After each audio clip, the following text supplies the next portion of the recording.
Bueno, seguimos con la última ponencia de la mañana. Gracias por el chistido de por ahí. Hemos conseguido convencer a Pedro Peris, profesor en la Universidad Carlos III de Madrid, para que viniera hoy. Él es coordinador, director de del máster en ciberseguridad de la Universidad Carlos III.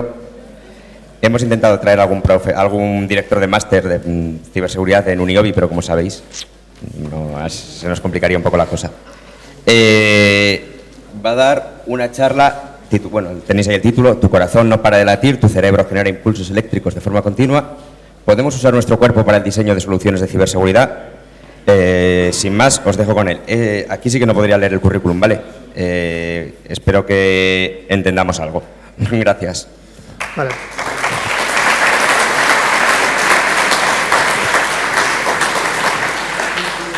Bueno, muchas gracias y lo primero, agradecer la invitación de poder estar aquí.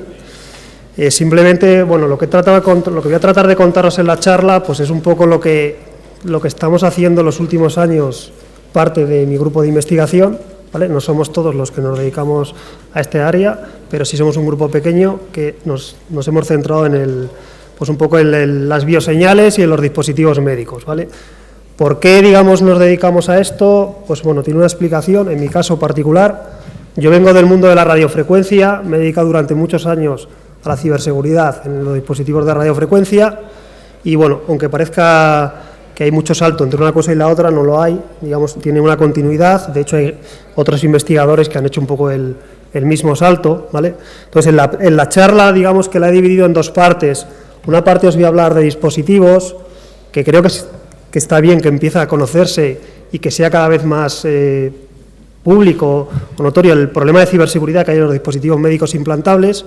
Esto es algo que en otros países pues está bastante claro y en Europa pues vamos un poquito todavía a remolque y ahora explicaré un poco por qué vamos a remolque desde mi punto de vista. Entonces, un poco la motivación, como digo, voy a empezar primero la charla hablando de dispositivos y acabaré la charla hablando más de bioseñales y cómo utilizar esas bioseñales para el diseño de soluciones de ciberseguridad que se pueden utilizar casi para cualquier cosa, ¿vale? Si sabes lo que quieres hacer y sabes cómo quieres hacerlo. Entonces, como en primer lugar, introduciros qué es un dispositivo médico implantable. Yo creo que, más que dar una definición, el ejemplo más claro de dispositivo médico implantable es el marcapasos. ¿Por qué es el ejemplo más claro? Porque es la principal dolencia, es la principal causa de muerte en todo el mundo. En cualquier lugar donde miren las estadísticas, pues una de las causas de muerte son los problemas que tienen que ver con los problemas cardíacos. Y luego el otro tipo de dispositivo que es más extendido, pues básicamente son los neuroestimuladores, que estos principalmente tratan de problemas de enfermedades neurodegenerativas. Principalmente a día de hoy se utilizan para el Parkinson, pero empiezan a utilizarse en otras muchas áreas, ¿vale? Digamos que eso es la realidad, ¿vale? Eso es lo que tenemos a día de hoy. Básicamente son dispositivos que tenemos habitualmente dentro del cuerpo, pueden que estén semi-implantados, que no estén completamente dentro del cuerpo. El ejemplo más claro de un dispositivo que no está dentro del cuerpo completamente es una bomba de insulina. No sé si hay alguien en la sala que sufre esta dolencia, pero básicamente la gente que sufre esta dolencia pues suele llevar una bomba de insulina. Bueno, a día de hoy, antes te tenías que estar todo el rato pinchando todos los días, con las molestias que conllevaba en la vida cotidiana de quien lo sufría. A día de hoy llevan una bomba de insulina, que es un dispositivo pues que va externo, digamos, la parte de control va externa al cuerpo y solo interno al cuerpo va el catéter, que es lo que tiene dentro de la persona, ¿vale? En los marcapasos y en los estimuladores no, todo va dentro del dispositivo. En un futuro se supone que, digamos, esto es la realidad, es tratar dolencias, ¿vale? Tratar enfermedades, ¿vale? En un futuro lo que se supone es que estos dispositivos también nos darán nuevas capacidades, ¿vale? Para que entendáis que no estamos hablando de ciencia ficción, ¿vale? En el último informe publicado por nada más que nada menos básicamente por la Asociación de la Abogacía en Reino Unido, tienen en el último informe del mes de agosto, hablan un poco de la neurociencia y las implicaciones que va a tener o cómo podría su uso. En este caso ellos lo hablan lo centran en los abogados, pero en general ellos lo que vienen a decir es que los dispositivos implantados te pueden dar nuevas capacidades, como puede ser más memoria, ¿vale? Una muy básica, pero te podrían dar más capacidades y lo analizan desde el punto de vista básicamente pues un poco de lo legal, de los aspectos tanto éticos como legales que puedo tener, ¿vale? Hay otros investigadores, no sé si conocéis, pero hay gente que empieza a hablar de los neuroderechos, ¿vale? Si no lo habéis escuchado nunca, os recomiendo que empecéis a echar un vistazo, pero empieza a haber gente a hablar de los neuroderechos, ¿vale? Porque al final también podemos pensar, por ejemplo, cuando tenemos un neuroestimulador, digamos un dispositivo que interactúa de alguna manera con nuestro cerebro, pues que también vamos a tener problemas posiblemente de privacidad o no, ¿vale? Eso hay un debate grande, pero la gente empieza a considerarlo, empieza a sonar por ejemplo, en la Unión Europea y empieza a sonar en muchos países, ¿vale? Por ejemplo, creo que fue Chile, es el primer país que ha incluido en parte de su legislación el tema de los neuroderechos, ¿vale? Entonces, quiero decir, esto ya no empieza a ser ciencia ficción, sino empieza a ser una realidad, ¿vale? Entonces, cuando hablamos, vale, en un principio todo el mundo entiende que cuando hablamos de un dispositivo médico, pues vale, es un dispositivo que nos va a mejorar nuestra vida. Eso, hasta ahí, correcto, ¿vale? El problema está, ¿qué es lo que ha pasado con estos dispositivos? Y me salto una transparencia y voy y luego para atrás, ¿vale? El problema digamos, que cuando tú miras a los dispositivos médicos, hay dos grandes hitos, desde mi punto de vista. Yo diría el primer hito es cuando se hicieron la miniaturización de los dispositivos, ese fue el gran hito, ¿vale? Antes, digamos, eso ocurría en los 60, y básicamente el gran hito que tenemos a día de hoy, que tecnológicamente no es que sea un gran hito, pero sí es un gran cambio, digamos, en el funcionamiento de estos dispositivos, es la incorporación de conectividad inalámbrica a todos estos dispositivos. La mayoría de los marcapasos que implantan los hospitales españoles en todo el mundo, en todas las provincias, básicamente tienen conectividad inalámbrica. No todos, ¿vale? Depende de los hospitales, hay veces que ciertos hospitales implantan, otros no, pero en general la tendencia es que todos implantan conectividad inalámbrica. En los neuroestimuladores podrían hacerlo, porque básicamente un neuroestimulador es primo hermano de un marcapasos, funciona prácticamente igual, pero digamos que por cómo funcionan a día de hoy, y ahora explicaré por qué no tiene tanto sentido hacer esta conectividad inalámbrica, no lo tienen. Las bombas de insulina, la mayoría de ellas tienen conectividad inalámbrica, te puedes conectar, o por conectividad Bluetooth, pues te puedes conectar con el teléfono. Quiere decir, aquí hay un problema, ¿vale? Bueno, quiere decir, hay un problema, no, digamos, ¿por qué han incorporado, digamos, y esto es importante también entenderlo, el problema, ¿por qué han incorporado esa conectividad inalámbrica? Pues básicamente la han incorporado porque el problema está en que cada vez nos hacemos más viejos y eso tiene un coste, ¿vale? Entonces, ese coste, digamos, lo que les preocupa, digamos, a la gente que se dedica prácticamente a la gestión hospitalaria es que cuando envejecemos vamos mucho al hospital y cada vez que vamos a consulta, pues eso tiene un coste asociado al hospital. Entonces, lo que quieren prácticamente hacer, o por qué se le incorpora conectividad inalámbrica, es por tratar de reducir, digamos, esas visitas a los hospitales y, en el fondo, al final, con eso van a reducir costes y, como contrapartida también, pues vamos a mejorar la calidad de vida de la gente que lo lleva, porque tendrá que ir cada menos tiempo al hospital, ¿vale? Entonces ahora me podríais decir, vale, bueno, hemos incorporado conectividad inalámbrica y ahora Pedro me va a empezar aquí a hablar de que esto genera un montón de problemas de seguridad, ¿vale? Bueno, no lo digo yo, ¿vale? O sea, yo pues pongo aquí a la FDA, que creo que no es sospechosa digamos, no trabaja en ciberseguridad per se, ¿vale? Es lo que es el equivalente a la EMA europea, ¿vale? Y básicamente la responsable de la FDA ya ha puesto de manifiesto que los problemas de ciberseguridad en este tipo de dispositivos es algo pues el riesgo puede ser muy alto porque en el peor de los casos podemos causarle un daño físico al usuario. Por poner el ejemplo más dramático, imaginaos que lleváis un marcapasos, imaginaos que yo soy capaz de acceder a ese marcapasos, pues podría producirte un ataque al corazón en el escenario peor, ¿vale? Entonces, al final el problema está en que estamos muy acostumbrados a tratar con otros dispositivos que al final, pues bueno, viene a ser más que cacharrería, ¿vale? Que, bueno, el daño dependerá de dónde esté esa cacharrería, pero aquí es que el problema está en que el daño está en que el dispositivo está dentro de nuestro cuerpo, ¿vale? Y aquí decía un poco por qué es un poco diferente lo que pasa en Estados Unidos y lo que pasa en Europa, ¿vale? En Estados Unidos, bueno, la FDA se toma medianamente en serio el tema de la ciberseguridad en estos dispositivos. De hecho, podéis consultar su página web y podéis ver que han publicado diferentes alertas alertando de este fabricante tiene un problema de ciberseguridad y tiene que llamar a reprogramar a toda la serie XX, las que sean, ¿vale? Y llaman a un montón de personas a reprogramar. ¿Eso lo hemos visto en Europa? La respuesta es que no. De hecho, yo por parte de la EMA no he visto ninguna alerta de la ciberseguridad de los dispositivos médicos.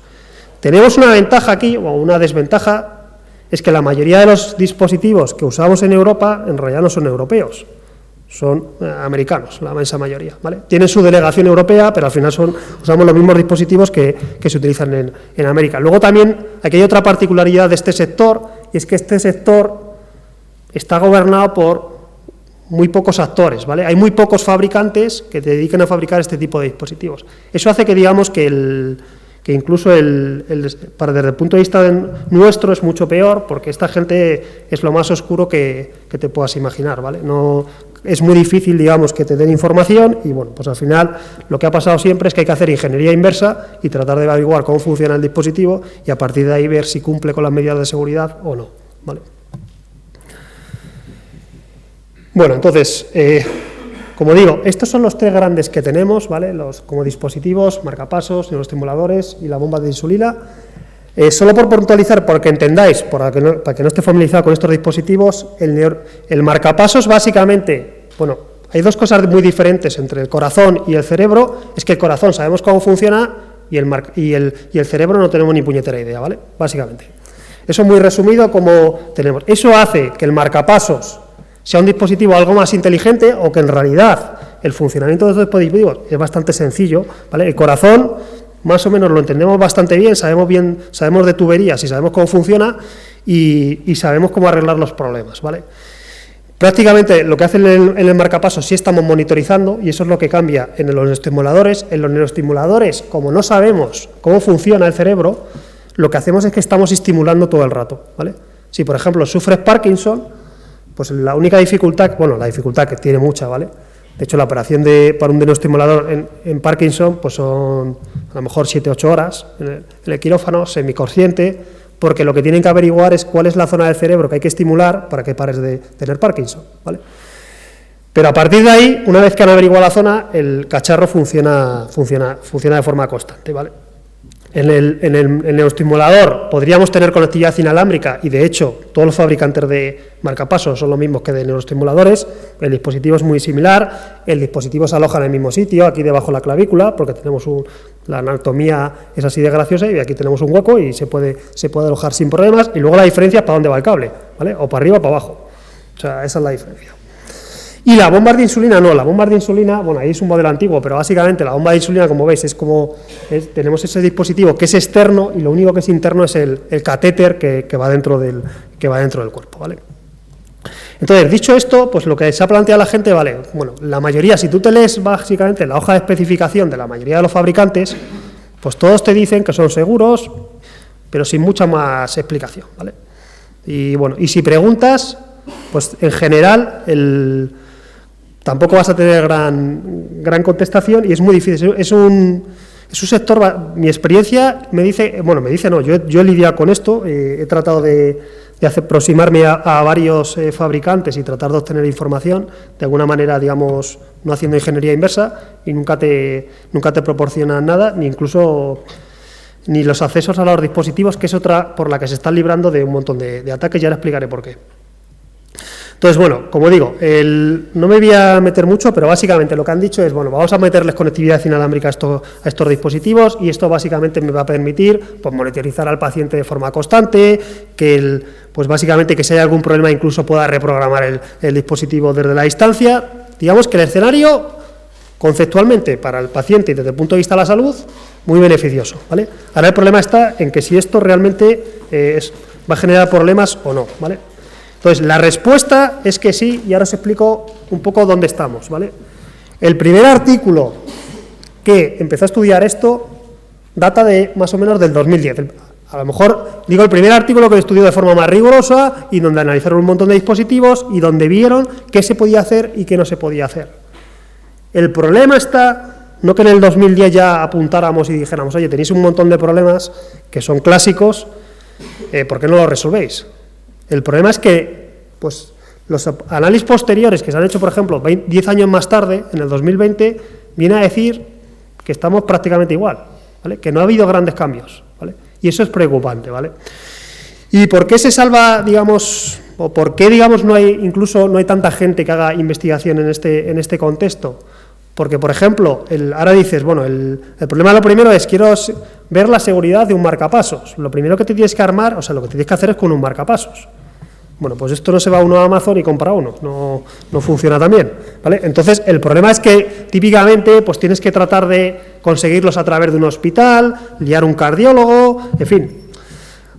Bueno, hay varias aproximaciones por las que puedes hacer, pero básicamente tienes que meterte de alguna manera en el sector de la salud y tratar de que te consigan los dispositivos, cuando luego sabes que, aparte de los dispositivos, el problema que tiene es el coste. Estos cacharros valen, pues, por lo menos, a lo mejor un marcapasos vale entre 2.000 y 4.000 euros, por lo menos. Entonces, quiero decir, es un cacharro caro y que sabes que le vas a hacer perrerías. O sea, que es probable que algo vaya mal y a lo mejor te lo cargues, ¿vale? Entonces, bueno, ahí es un poco el problema, porque no hay tanta gente, digamos, jugando con estos dispositivos. Luego, lidiar con estos dispositivos, bueno, pues tiene un poco la particularidad de que sepas hablar a la frecuencia que habla este dispositivo, que entiendas la codificación a la que se comunican los dispositivos. Bueno, lo tedioso que puede ser lidiar con cualquier, digamos, con cualquier proceso de ingeniería inversa en un sistema radio y, bueno, y probar, ¿vale? Entonces, ¿qué ha visto un poco la gente? Que es un poco lo que muestra la transparencia. Pues básicamente lo que ha visto la gente es que hay cosas tan burdas como que información sensible, que básicamente pues el sentido común y la GPDR, si nos ponemos, nos dice que no se puede transmitir, pues que se transmite en texto en claro, ¿vale? Esto sigue pasando a día de hoy, ¿vale? Como digo, la dificultad aquí, más que en todo, era entender la codificación del sistema, ¿vale? Entonces, esto es un problema bastante serio, ¿vale? Aquí os muestro un ejemplo de, incluso, como veis, en software bastante básico, Arduino y una antena. La dificultad aquí, tunear esa antena para que hable con la bomba de insulina, y con esto somos capaces de reprogramar el dispositivo, escuchar el dispositivo, hacer cualquier cosa, ¿vale?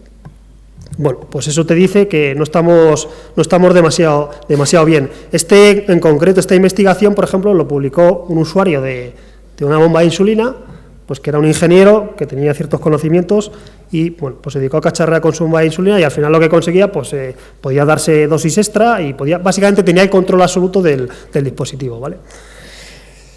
Con los marcapasos pasa exactamente igual. Podemos hacer algo parecido con el marcapasos, podemos reprogramar el marcapasos, podemos generar un ataque al corazón, básicamente generar un impulso eléctrico a una frecuencia determinada, es decir, podemos hacer un montón de cosas. Y luego, en el peor de los casos, que esto es otro de los problemas que hay, aunque esto, digamos, se está corrigiendo simplemente por la evolución de la tecnología, es el tema de, digamos, drenarle la batería, ¿vale? Estos dispositivos, el problema de los dispositivos médicos, que esto puede parecer menor, pero no es menor, ¿vale?, es que estos dispositivos están alojados dentro del cuerpo. Entonces, el problema es que cuando está alojado dentro del cuerpo, pues la batería de estos dispositivos pues tiene una vida, ¿vale? ¿Esa vida cuál es? Pues si todo va bien y si el dispositivo se dedicara a lo que se tiene que dedicar, pues esa batería durará pues entre 5 o 7 años, ¿vale? ¿Qué pasa? Después tienes que ir al hospital y típicamente tienes que hacer cirugía. Es cirugía menor, pero básicamente para cambiarle las pilas al cacharro, pues hay que hacer cirugía. Entonces, eso está cambiando. ¿Por qué? Porque ya empieza a haber fabricantes que ofrecen dispositivos con carga inalámbrica, ¿vale? Aquí hay un debate, aunque digamos ya hay en el mercado dispositivos con carga inalámbrica, o por lo menos hubo un debate durante un tiempo, es que cuando tú estás cargando de forma inalámbrica tu teléfono móvil, bueno, si se calienta el cacharro, lo mismo no te preocupa demasiado, ¿vale? O sí. Pero cuando tú estás cargando, digamos, el marcapasos, que tienes que poner, digamos, muy cerca, digamos, el cargador, o sea, tienes que poner el cargador básicamente aquí en el pecho. Básicamente el problema es que aquí no solo está, o sea, cuando tú cargas el marcapasos, el problema es que aquí no solo está el corazón, sino también, aparte del corazón, hay más órganos, ¿vale? Y bueno, y estamos generando ahí un montón de campos electromagnéticos y bueno, pues no está muy claro, digamos, si eso es demasiado bueno o no, ¿vale? Es cierto que resolvería un problema, ¿vale?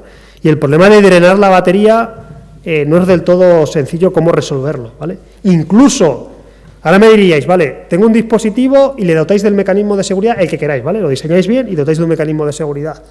Eso tener en cuenta que tiene un problema, es que vamos a drenar la batería del cacharro, del dispositivo, ¿vale? Este dispositivo está pensado para tratar a la gente que tiene una dolencia médica, ¿vale? El problema es que han decidido meterle conectividad inalámbrica. Si le metemos conectividad inalámbrica, algún mecanismo de seguridad le tengo que dotar. Y si le doto un mecanismo de seguridad, le voy a drenar la batería. Entonces, bueno, aparte de eso, por ejemplo, si le doto un mecanismo de seguridad, pues le voy a hacer que haga una serie de cómputos. Lo mismo al tipo le está dando un ataque y yo lo que quiero es que se centren en salvarlo, no en ponerse ahí a ver si puedo acceder de forma segura al dispositivo. Entonces, digamos que aquí tenéis que entender que es una serie de, pues, yo qué sé, de compromisos, ¿vale?, que hacen que digamos, a lo mejor no todas las soluciones clásicas que podríamos aplicar se pueden aplicar a este contexto. Y esto es algo importante, que no solo pasa a esta tecnología, sino a otras muchas tecnologías que a veces, como ingenieros o como investigadores, pues pecamos del hecho de pensar que podemos aplicar una solución para una tecnología, la misma que aplicamos para una red de sensores, pues la vengo y la aplico aquí. Y a lo mejor no puedo aplicarla, o sí, ¿vale? Pero tenéis que tener muy claro cuáles son las restricciones de esa tecnología y ver si la puedo aplicar o no, ¿vale? Eso es un poco lo que trato de decir aquí en la transparencia, que por un lado tengo la seguridad del dispositivo y por otro lado tengo que mantener al tipo lo más sano posible, ¿vale? Y eso, digamos, que está en contraposición con qué puedo hacer de forma computacional en el dispositivo y cómo puedo usar esa batería, digamos, de forma eficiente, que no haga que pues la persona, digamos, tenga que cargar el dispositivo muy frecuente o que le llegue al final a reemplazar la batería si tenga que ir a cirugía, ¿vale? Entonces, con esto un poco, básicamente, pues la gente lo que está tratando es de diseñar soluciones que traten, digamos, un compromiso entre estas dos, ¿vale? De hecho, la gente que habla, digamos, de soluciones de ciberseguridad para dispositivos médicos, siempre se habla de dos cosas que son lo que se conoce el modo normal y el modo de emergencia. El modo normal es aquel que tú estás, digamos, haciendo tu vida cotidiana y no te pasa nada, ¿vale? Tú tienes un marcapasos, pero tú puedes seguir haciendo una vida cotidiana en la mayoría de los casos, ¿vale? Y el modo de emergencia es la que sufres algo, ¿vale? Por ejemplo, un ataque, ¿vale? No tiene por qué ser eso, puede darte un ataque cardia muy alta y tener que actuar aquello para, digamos, relajar las cosas, ¿vale? Entonces, bueno, eso hace que la mayoría de la gente que diseña soluciones de ciberseguridad considera estos dos modos de funcionamiento y hace que los mecanismos de seguridad que tengo para cada uno de estos modos sea distinto, ¿vale? Como digo, soluciones estándares que aplico en otros contextos, en la mayoría de los casos no vale. Y por poneros un ejemplo, imaginaos que tenéis, y no voy a entrar más en detalle en esto, pero imaginaos que tenéis un cifrador, ¿vale? Una solución vais a utilizar un cifrado, ¿vale? Y ese cifrado, pues, tiene una clave que compartes el dispositivo y tu hospital, ¿vale? Pero ahora, claro, imagínate que tú estás de viaje en otro país y digamos, tienes algún problema médico. Lo primero que tienen que hacer para interactuar con pues si te está pasando algo grave, típicamente es apagarte el marcapasos para luego poder actuar, ¿vale? Entonces, pero si no tengo la clave de acceso, o sea, si no tengo esa clave, ¿cómo puedo acceder al dispositivo? Entonces, por eso, ahí es cuando entra el modo de emergencia y tienes que, digamos, relajar un poco tus medidas de seguridad, pero sin que eso signifique no tener seguridad, ¿vale? O sea, esto no es un breaking the glass, es algo intermedio, ¿vale? Tengo medidas de seguridad muy robustas para la vida normal, cuando todo va bien, y si algo va muy mal, el objetivo fundamental es tener al tipo vivo, ¿vale? O sea, que no le pase nada, ¿vale? Eso, digamos, que esto es un poco lo que os quería contar de la parte más bien de dispositivos. Y ahora os voy a contar de forma muy rápida y tratando de resumir las partes más importantes, dónde está un poco el uso de las bioseñales, o por dónde vamos, o por dónde yo creo que pues se va desde el punto de vista de la ciberseguridad en su uso, ¿vale? Voy a empezar desde lo más sencillo y lo más clásico, que es al final un poco la biometría o la autenticación, hasta, digamos, un poco cosas más distintas que podemos hacer, digamos, utilizando bioseñales, ¿vale?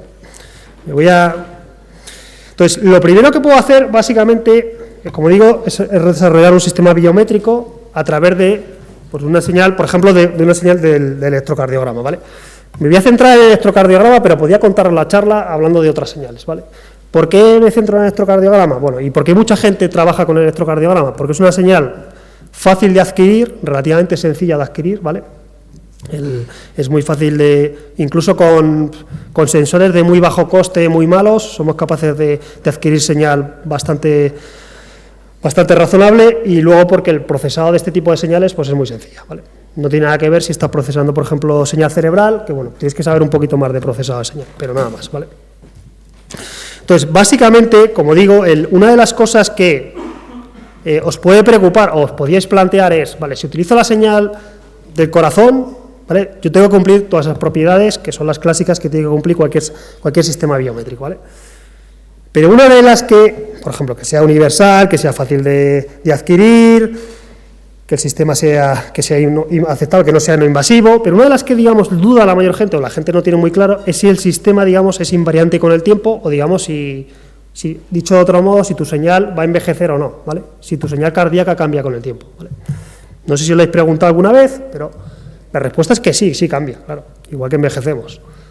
Lo que pasa es que no cambia tan rápido, ¿vale? O sea, digamos que el periodo con el que podría utilizar, digamos, si tú tienes un sistema que lo has entrenado con una señal cardíaca, eso lo puedes utilizar durante unos cuantos años si no te ha pasado nada, ningún episodio cardíaco, ¿vale? Si has sufrido un episodio cardíaco, tendríamos que empezar otra vez, ¿vale? Pero si no te ha pasado nada, la señal es bastante estable. Y luego lo que hemos visto también, lo que han visto muchos investigadores, es que la señal es única, ¿vale? Podemos distinguir muy bien a todos los que estáis aquí a través de vuestra señal cardíaca, ¿vale? Funciona bastante bien, ¿vale? Bueno, básicamente, ¿cómo funciona el corazón? Pues bueno, pues genera una serie de potenciales y esa diferencia de potenciales pues los mido y consigo, al final lo que consigo es la señal que conoceréis todos, que es el electrocardiograma, pues es la típica señal que tiene esa forma, ¿vale? Pues eso es un poco, no me voy a enredar en esto, ¿vale?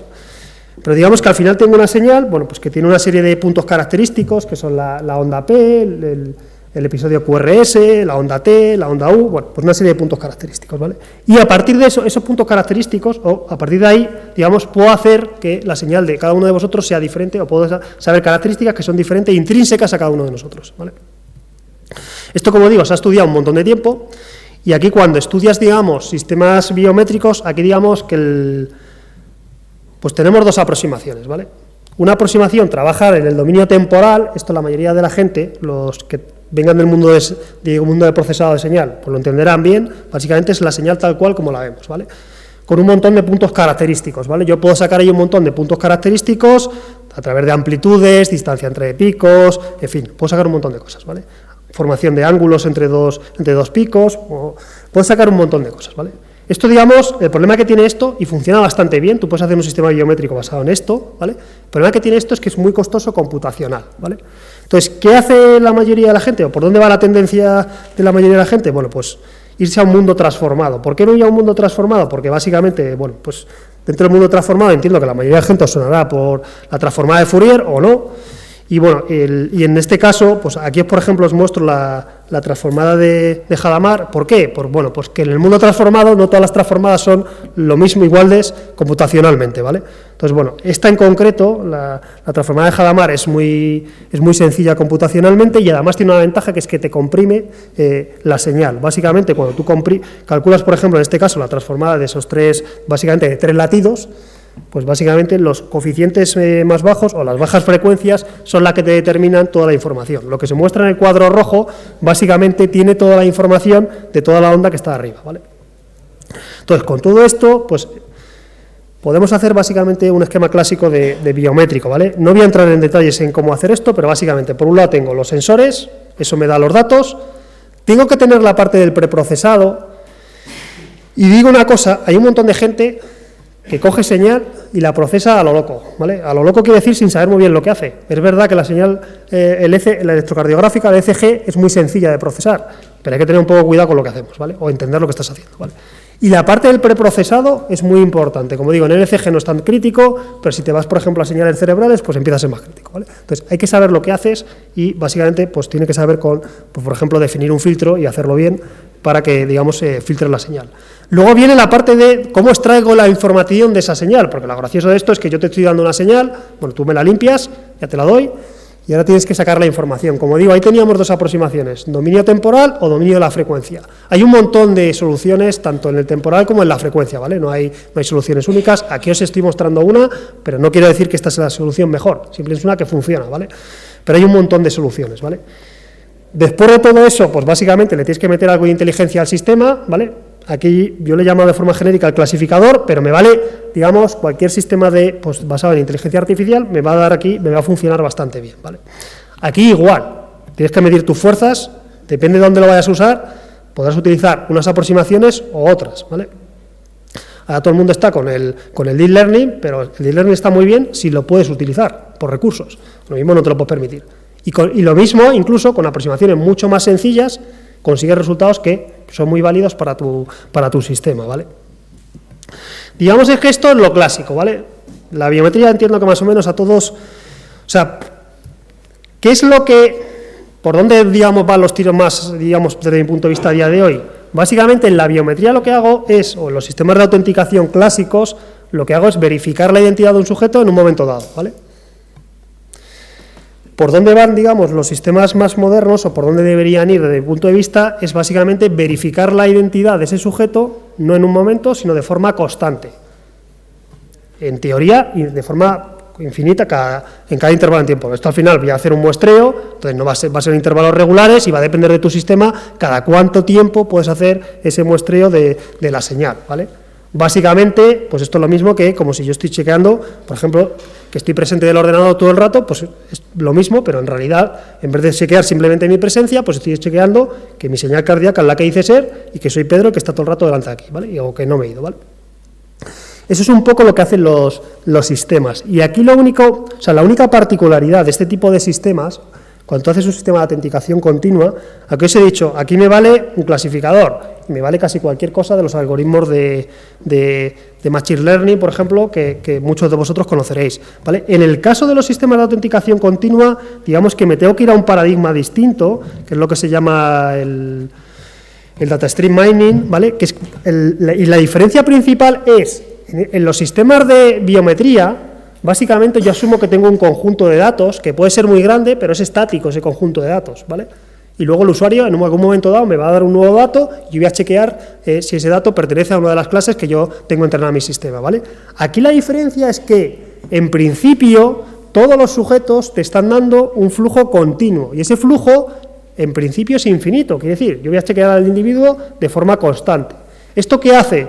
Pues que básicamente, digamos, lo que conocíamos como data mining, las técnicas clásicas de data mining no las puedo utilizar y tengo que irme a técnicas que están diseñadas para el flujo de datos, ¿vale? Esto está estudiado, no hay que inventar la rueda, simplemente hay que conocer las técnicas y aplicarlas, ¿vale? Tiene sus particularidades, porque el problema que tienen las técnicas de data stream mining, por ejemplo, es que el número de sujetos o de clases que puedes tener en tu sistema no puede ser tan grande como las que tengo en data mining, ¿vale? Es una pequeña restricción de, bueno, pues esto es algo más novedoso, que está evolucionando, no es que sea completamente novedoso, pero es más novedoso y bueno, simplemente hay que saber cómo funcionarlo. Pero ¿puedo conseguir un sistema de autenticación continua utilizando ECG? Pues básicamente la respuesta es que sí, y el procedimiento es básicamente igual, ¿vale? O sea, el esquema, o sea, lo único que va a cambiar es, por un lado tengo los sensores, por otro lado tengo la extracción, por otro lado tengo tengo el preprocesado, luego tendré la extracción de características. He puesto el recuadro en el Similarity Mode, esto puedo no tenerlo, ¿vale? De hecho, lo normal es que no lo tuviera, olvidaros de él, ¿vale? Y luego tengo lo que llamo aquí el Learner, ¿vale? Que es básicamente el módulo basado en Data Stream Mining, que me permitirá, digamos, este procesado de forma constante de todo ese flujo de datos. Pero la conclusión es que al final sí puedo hacer, digamos, un sistema basado en esto, ¿vale? La única diferencia es que, bueno, hay que tener un poco más cuidado en el tema de la extracción de características, porque aquí sí es muy demandante en el sentido de, básicamente, me están dando un flujo de datos de forma constante, ¿vale? Que yo no voy a, digamos, a verificar de forma continua, pero sí voy a verificar a intervalos bastante pequeños, con lo cual la parte de preprocesado y extracción de características tiene que ser muy eficiente. Y por otro lado, la otra particularidad que tienen estos sistemas es que básicamente, como os he dicho, en cualquier sistema de inteligencia artificial, al final yo lo que hago es coger los datos, los divido en varios subconjuntos, al menos el de entrenamiento, bueno, el de entrenamiento típicamente debería ser entrenamiento, validación y test, y básicamente una vez que he hecho eso, pues diseño el sistema. Aquí el problema que tengo, como digo, es que el sistema básicamente van a evolucionar, ¿vale? Y van a evolucionar, lo que quiere decir es que estos sistemas tienen una memoria limitada, ¿vale?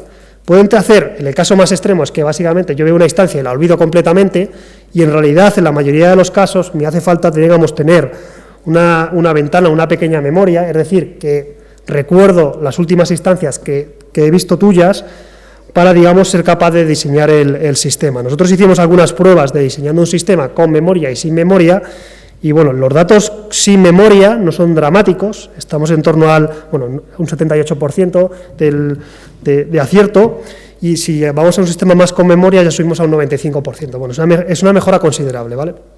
Con el coste de esa memoria. Pero básicamente la idea es que se puede diseñar sistemas que permitan la autenticación continua, ¿vale?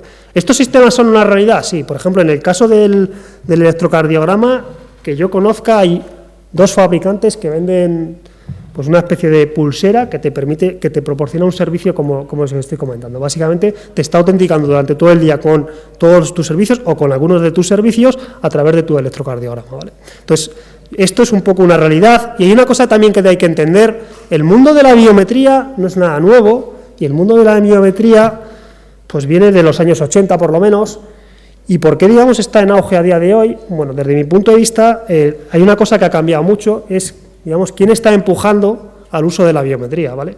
Básicamente, como digo, durante muchos años, toda la gente que trabajaba en ciber veía con muy malos ojos soluciones basadas en biométricas, ¿vale?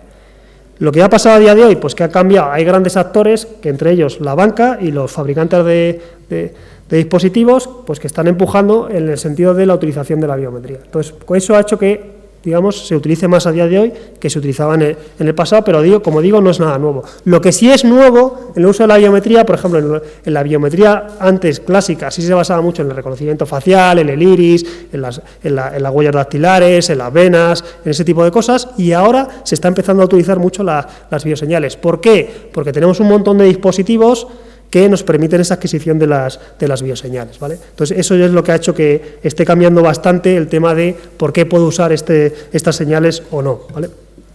De hecho, es otra de las cosas que os quería mencionar, y yo creo que es otra tendencia, es que el tema de ¿tiene sentido utilizar una única señal? Pues la respuesta es, si te puedes permitir el lujo de monitorizar varias bioseñales, ¿por qué no la utilizas para hacer tu sistema más robusto, ¿vale?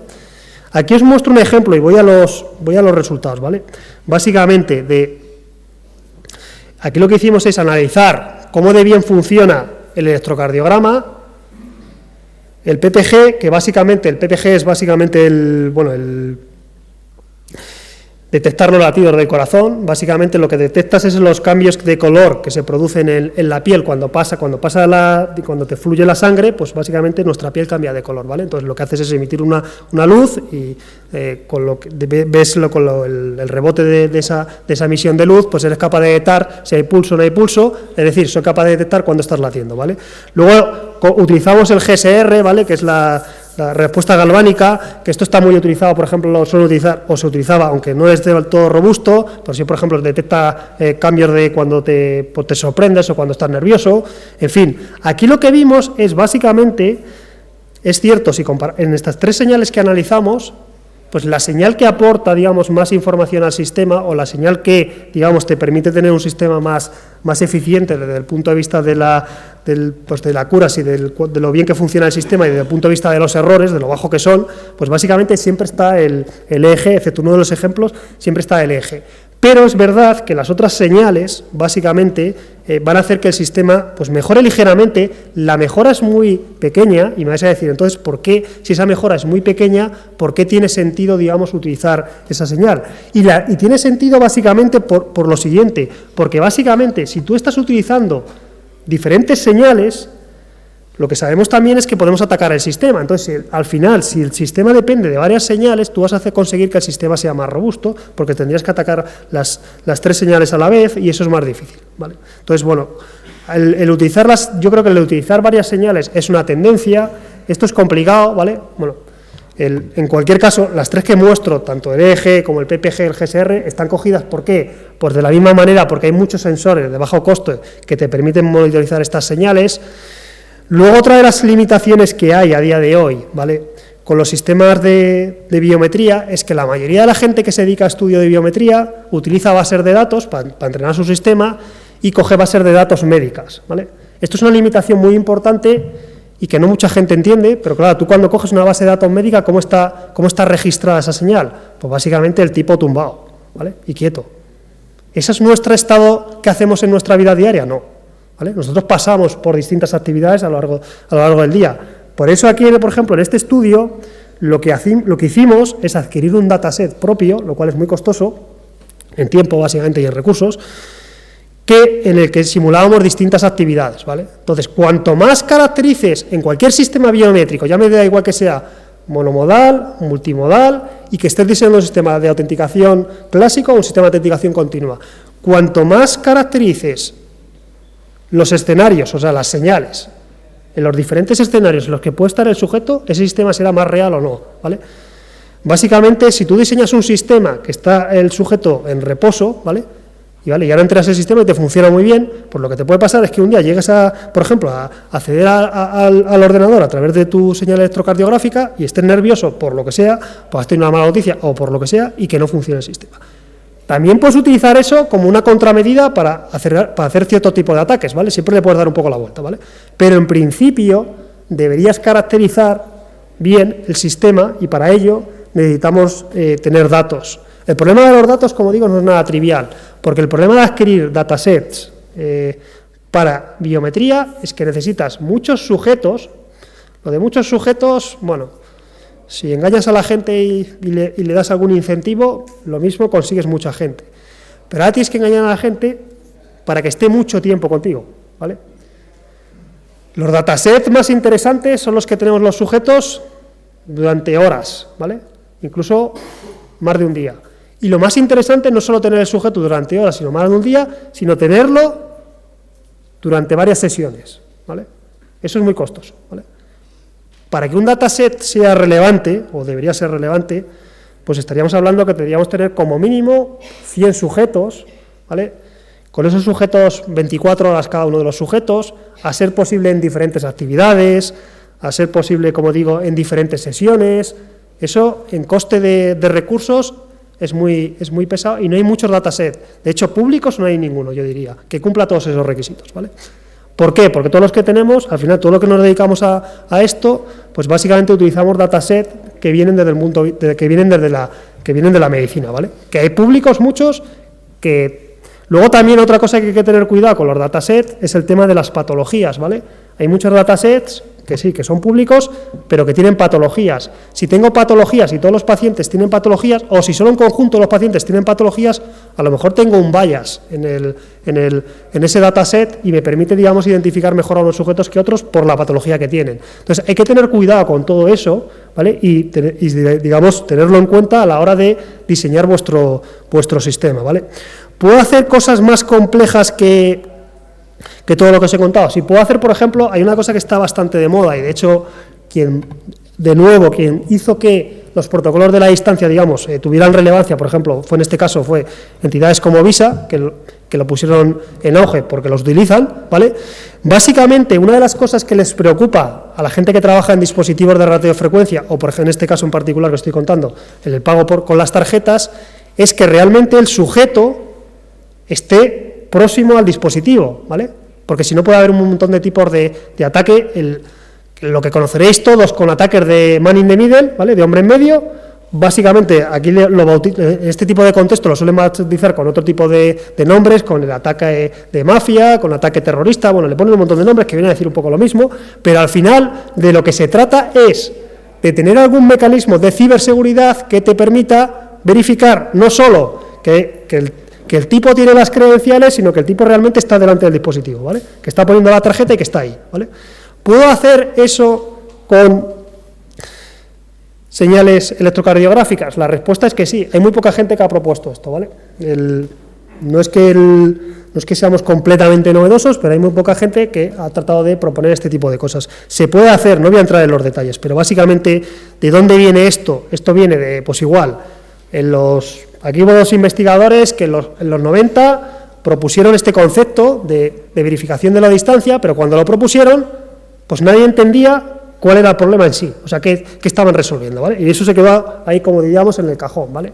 Y ahora, hace unos años, ¿vale?, sobre todo con los dispositivos de radiofrecuencia, este tipo de protocolos pues hubo un montón de gente, y de hecho hubo laboratorios que se dedican per se al diseño de este tipo de protocolos, pero digamos que lo que se puede hacer con las bioseñales es hacer un poco algo parecido. Y por resumirlo mucho y sin entrar en ningún detalle, ya voy acabando, básicamente lo que podemos hacer es, si tú tienes el marcapasos que está dentro, ¿vale?, eso está, digamos, leyendo una señal, ¿vale? Y si yo puedo ponerte unos electrodos fuera o puedo leer otra señal, puedo comparar esas dos señales y ver si son las mismas. Si son las mismas, lo que quiere decir, si yo te he puesto los electrodos es porque tengo proximidad, ¿vale? Entonces, si son las mismas, lo que quiere decir es que los dos estamos muy próximos, con lo cual ya tenemos lo que se llama estamos en la vecindad, o digamos que tenemos una confianza basada en la proximidad física, ¿vale? Puedo hacer esto, digamos, con señales aquí daría para largo, ¿vale? Porque también hay que entender esto. La señal que mido el marcapasos interna y la que mido con los electrodos fuera no son exactamente iguales, ¿vale?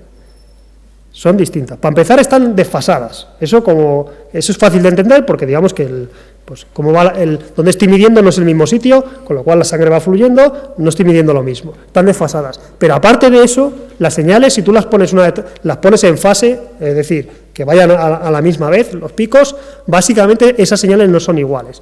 ¿Puedo sacar características que sean iguales? Nosotros hemos visto que sí, con bastante procesado y haciendo bastante procesado de señal, ¿vale? Entonces hay que tener un poco cuidado con eso, pero se pueden hacer cosas chulas con las señales que tenemos, que están medidas internamente por los dispositivos y las señales externas que puedo medir, ¿vale? Aquí hay una área bastante chula también de investigación, que es, ¿puedo adquirir las bioseñales sin tocar al tipo? Es decir, ¿puedo adquirir, por ejemplo, tus latidos del corazón desde aquí? Tus latidos del corazón, más o menos sí, ¿vale?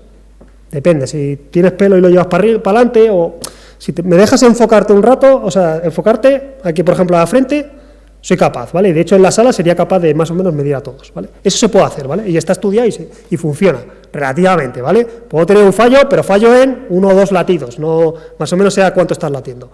Otra cosa es, ¿puedo hacer eso con el electrocardiograma? Pues hay gente que está tratando de ver si somos capaces de hacerlo, pero a día de hoy la respuesta es que no, ¿vale? Todavía no somos capaces de señal. ¿Por qué? Porque la señal no es lo mismo saber a cuánto lates, ¿vale? Que estás latiendo a 60, tú estás a 80, el otro a 75. No es lo mismo eso, ¿vale? Que básicamente lo único que tengo que ver, al final lo que hago es, si yo consigo poder enfocaros a cada uno de vosotros, pues yo lo que hago es ver las variaciones de color que tenéis aquí y con eso, pues lo mismo que hace el PPG, ¿vale? Pero eso sí soy capaz de hacerlo a distancia. El problema del electrocardiograma es que la señal es mucho más rica, ¿vale?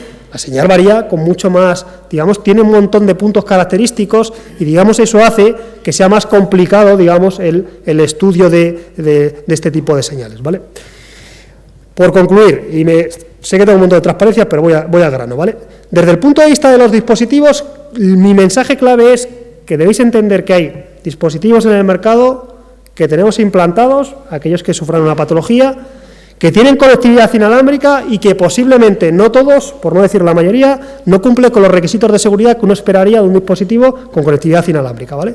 Cuando digo, sin olvidarnos otra vez de que el dispositivo, digamos, está dentro de nosotros y el daño es a la persona que lo porta, ¿vale? Con lo cual las consecuencias son graves. Y desde el punto de uso de las bioseñales, un poco lo que quería transmitir en la charla es básicamente que hay un montón de cosas que se pueden hacer, más allá de la biometría clásica, que también, que está bien, pero más allá de la biometría podemos hacer un montón de cosas con el uso de las bioseñales, ¿vale?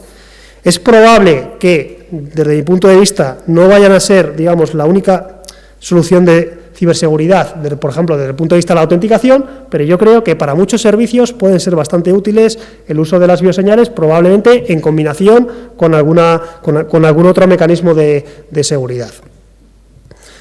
Muchas gracias y cualquier cuestión me voy a tener.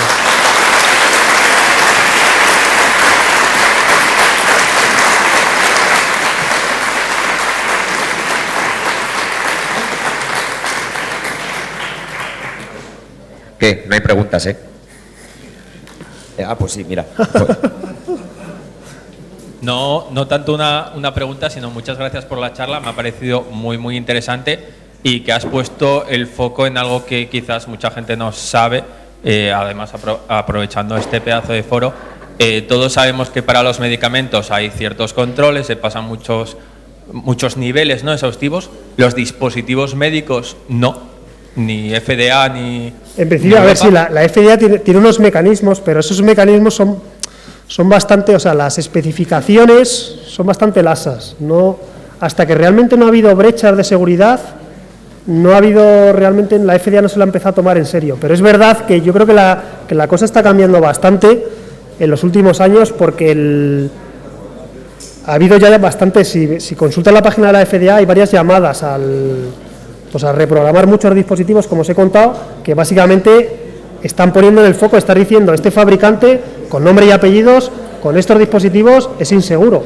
Entonces, eso al final, eso es lo que yo diga que yo diga, digamos, o que yo hable, por ejemplo, con una empresa, como he tenido la oportunidad de hablar, y decirle que sus mecanismos de seguridad no tienen básicamente mecanismos, o que son poco robustos, pues básicamente, por un lado les entra y por otro les sale. Pero lo que sí les duele a toda esta gente es al final que esto llegue a la prensa, ¿vale? Por ejemplo, en el caso en la Black Hat de hace unos años hubo 2 investigadores que contaron un caso concreto con un fabricante, que básicamente ellos reportaron los problemas de ciberseguridad al fabricante. Después de pasarse un año tratando de hablar con el fabricante y diciéndole, oye, mira, tienes estos problemas, yo creo que son bastante serios, como para corrígelos. Bueno, como al final no les hacían caso, pues al final lo que hicieron es publicarlo, hacerlo público en la Black Hat en concreto, y luego a partir de ahí la FDA llamó a reprogramar a un montón de familias de fabricantes. Hay una cierta normativa y está cambiando, ¿vale? En Europa también la tenemos, pero es bastante es como muy genérica y es difícil saber qué nivel de seguridad tienen, cuando yo creo que esto es, bueno, todos estaríamos de acuerdo que es bastante crítico, pero digamos que no les obliga tanto como debería, y eso hace que, bueno, pues que vayamos un poco como siempre por detrás. Se libran principalmente desde mi punto de vista porque es muy difícil hacer investigación en este tipo de dispositivos, porque estoy seguro que si todo el mundo de nosotros tuviera acceso a un marcapasos, verás cómo sacamos un montón de cosas más, sacamos un montón de cosas, pero el problema es que no es fácil hacer eso. Sí, como comentas, hay un caso que no sé cuánta gente conocerá, que son las prótesis de cadera de Johnson & Johnson, que intoxicaron en España 3.000 personas, y casi no se comenta. En lo que tú dices, ¿cuánta gente tiene un marcapasos? Ya, pues es que igual dentro de 20, 30 años hay muchísima más gente con marcapasos, igual que ahora hay mucha más gente con prótesis de cadera. Hay que poner el foco ahí. Gracias. Sí, a ver, una cosa, solo ya por rematar, para poner el foco, un ejemplo que es clásico, ¿vale? Pero que tiene que ver mucho con lo que has dicho, con la industria de los medicamentos. Hubo un primer envenenamiento de medicamentos que hubo con el Tylenol, que es básicamente un paracetamol, ¿vale? Esto pasó en Estados Unidos. Básicamente hubo un tipo que se dedicaba, pues era la época en la que los medicamentos no venían en una caja, sino que venían en un bote y que se podía abrir. Básicamente, pues hubo un tipo que decidió que era buena idea meter algún veneno en esos medicamentos, y lo que provocó, hasta que se produjo eso básicamente, ¿por qué tenemos los medicamentos a día de hoy en cartón, ¿vale?, empaquetados? Es justo ese incidente.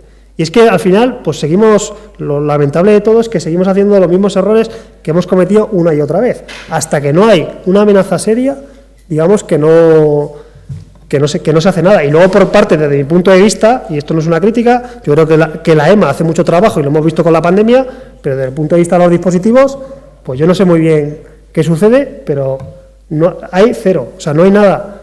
Cuando por lo menos la FDA no, y no porque yo soy amigo de la FDA, por lo menos les tira las orejas de vez en cuando. Yo me imagino que porque hay pocos usuarios, entonces, bueno, masa crítica poca, así que qué manera más elegante de cortar, ¿eh? Es que no podemos admitir más preguntas, ¿vale? Si eso le saltáis por los pasillos. Nos vemos en 2 horas. No comáis mucho, que os quedáis dormidos.